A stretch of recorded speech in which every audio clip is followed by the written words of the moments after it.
L'histoire du petit Pousset. Le petit Pousset était le plus jeune et le plus petit de sept frères. Ses parents étaient des bûcherons très pauvres qui ne pouvaient plus les nourrir.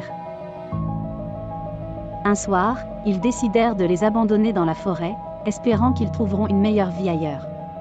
Mais le petit Pousset avait entendu leur conversation, avait pris des cailloux blancs qu'il sema sur le chemin. Grâce à ces cailloux, il put retrouver la maison et y ramener ses frères.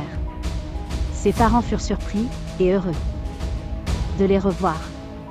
Mais ils n'avaient toujours pas de quoi les nourrir. Ils décidèrent alors de les abandonner une deuxième fois. Mais cette fois-ci, ils fermèrent la porte à clé pour l'empêcher.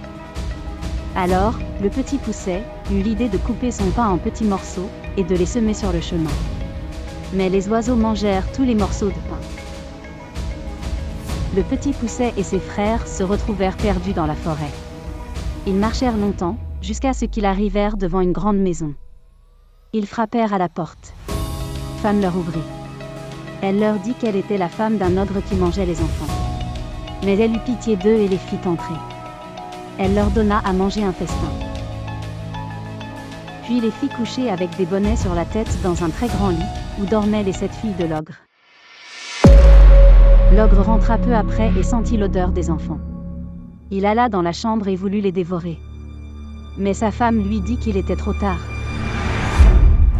qu'il ferait mieux de les manger le lendemain. L'ogre se contenta de regarder les enfants, et il remarqua qu'ils avaient des bonnets sur la tête, et se coucha. Le petit Pousset, qui n'avait pas dormi, entendit l'ogre ronfler. Il se leva doucement, il prit les bonnets de ses frères, et les échangea avec les filles de l'ogre.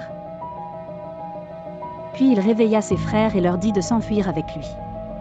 Ils sortirent de la maison sans faire de bruit et coururent dans la forêt. L'ogre se réveilla au matin. Il alla voir les enfants qu'il voulait manger. Il sauta sur le lit, en ouvrant grand sa bouche pour les dévorer, en grognant très très fort.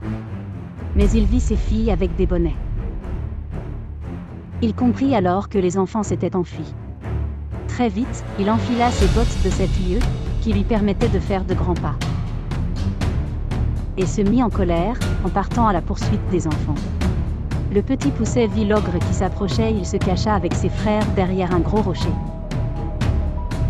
L'ogre chercha partout, jusqu'à épuisement, mais il ne les trouva pas. Il fut si fatigué qu'il décida de faire une sieste sous un arbre. Le petit Pousset profita de ce moment-là pour lui enlever ses bottes de 7 lieues et les mettre à ses pieds. Puis, il dit à ses frères de rentrer chez eux en suivant les cailloux blancs qu'il avait semés là-bas. Avec les bottes de l'ogre, il courut jusqu'au château où il vivait. Il y trouva beaucoup de richesses, que l'ogre avait volées aux gens. Il prit autant d'or et de bijoux qu'il put porter. Et il retourna chez ses parents avec les bottes de 7 lieues. Ses parents furent émerveillés de le voir revenir avec autant de trésors. Ils embrassèrent le petit Pousset et ses frères.